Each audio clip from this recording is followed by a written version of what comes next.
c'est pas la vidéo la plus fun que j'ai faite, mais elle a du sens. Cette année, elle ressemble clairement pas à toutes les autres, mais elle fait partie de nous en quelque sorte. Je suis restée en Belgique toute l'année, j'ai voyagé dans des endroits cool autour de chez moi, j'ai profité de mes amis comme on pouvait. Tu me saoules.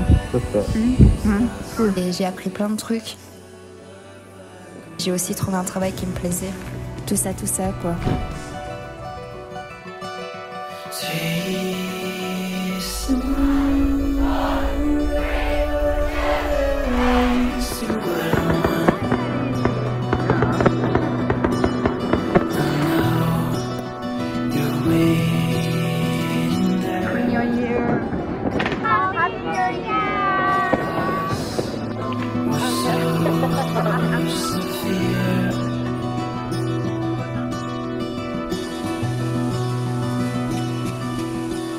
Là on s'échauffe, on va faire une course.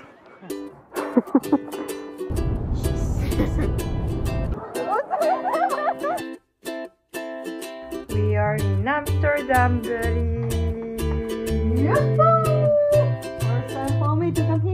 We could let this love be the fading sky, or we could drift all night into the new sunrise.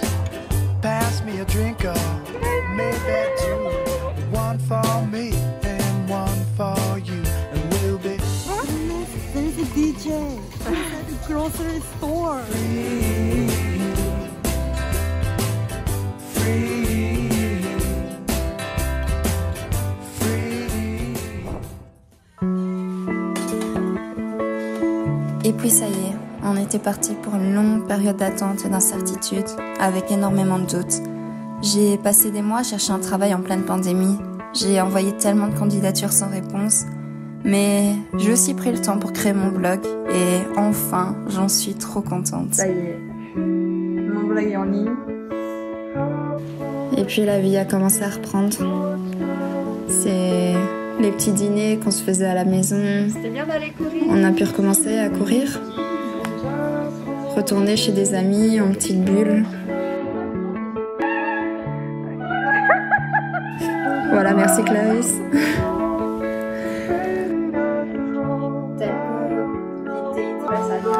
J'ai continué à pratiquer mon espagnol aussi avec ma pote Ale qui était confinée au Mexique. Et ça nous a rapprochés dans un certain sens puisqu'on était tous confinés. On a pu s'appeler malgré les décalages horaires puisqu'on n'avait que ça à faire de toute façon. Je viens de recevoir ça du Japon. C'est trop beau. Et voilà qu'on reçoit des petites cartes du Canada ici. Merci John.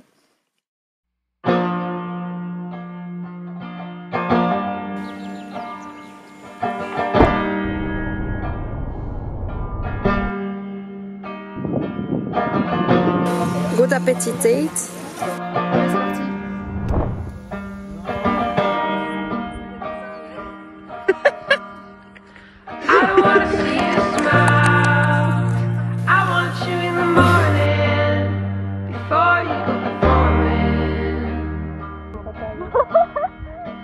Tell me something I don't know, and lead me to the place where no one ever goes,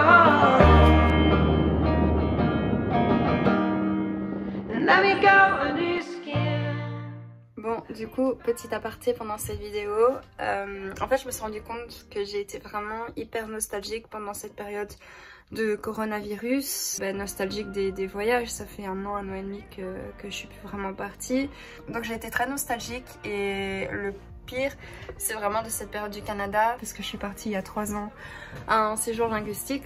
Je pense que c'était la plus belle expérience ever de ma vie. Et donc du coup, j'ai décidé 3 ans après de faire un carnet de voyage. Voilà, enfin, il était temps. Applaudissements. Mais oui, du coup, je me suis enfin tentée. Je vais vous montrer un peu le nombre de photos que j'ai développées. C'était... ça faisait peur. Voilà, c'est ça. Et du coup, j'ai décidé de me faire mon petit carnet de voyage que je vais aussi montrer à mes potes du coup parce que je pense qu'elles étaient aussi emballées que moi que je fasse ce truc. Et je vais vous montrer un petit peu comment ça va. Et moi, ça me permet aussi de faire quelque chose de ce sentiment de nostalgie et de pas tout le temps être triste et à repenser à il y a 3 ans.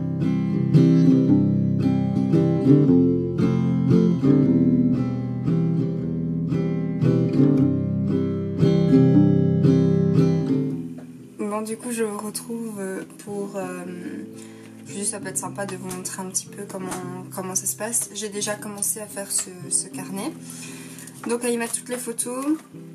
En fait j'y mets les photos et il faut savoir que je garde tout. J'ai toujours tout gardé, des tickets de métro au planning de la semaine de l'école, ce genre de truc. Mais après en fin de compte c'est très sympa parce que du coup on a un album ici donc avec des petites photos, avec le calendrier des activités, vraiment pour une immersion totale. Donc c'est un peu ça l'idée, c'est vraiment de...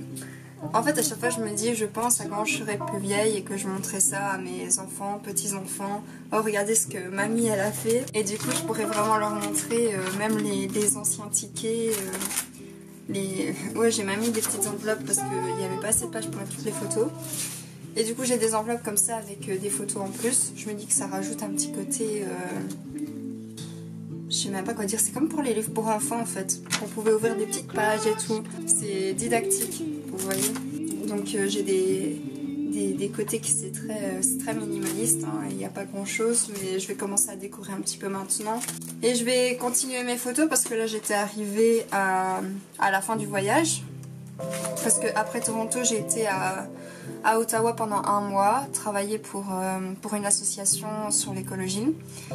Et donc du coup je suis arrivée à ce moment-là, donc il est temps que je finisse de poser les photos et du coup de clôturer ce beau chapitre de ma vie. Donc voilà, on va faire ça ensemble.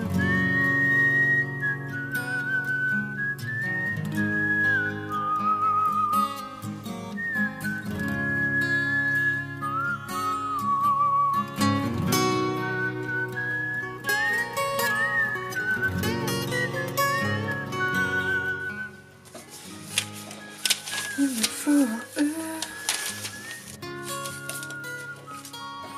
Bon allez, il me faut une trop belle lettre pour le dernier. Ah ben voilà, parfait, magnifique. J'ai trouvé, je vais vous montrer, c'est trop beau. En gros, c'est le départ. Putain, j'ai même retrouvé ma carte de métro TTC. Ça c'est... Il y a une tour en fait à Toronto, c'est un peu le symbole de la ville et je pense que c'est le premier truc que j'ai fait comme une grosse touriste. Donc je suis montée en haut avec un groupe de filles que je ne connaissais pas. Et donc voilà, ça c'est les premières sorties à l'école. Vous voyez, j'ai même mis les calendriers d'activités de l'école que j'ai retrouvés.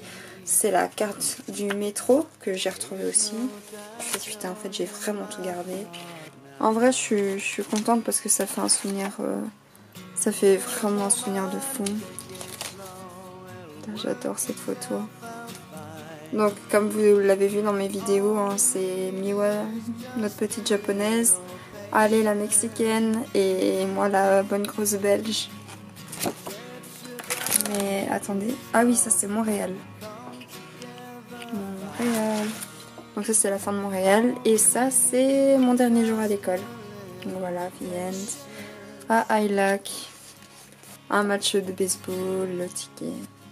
Et donc voilà, c'est petit aperçu de mon album que du coup qui m'a servi à faire quelque chose de cette nostalgie, hein, vous voyez.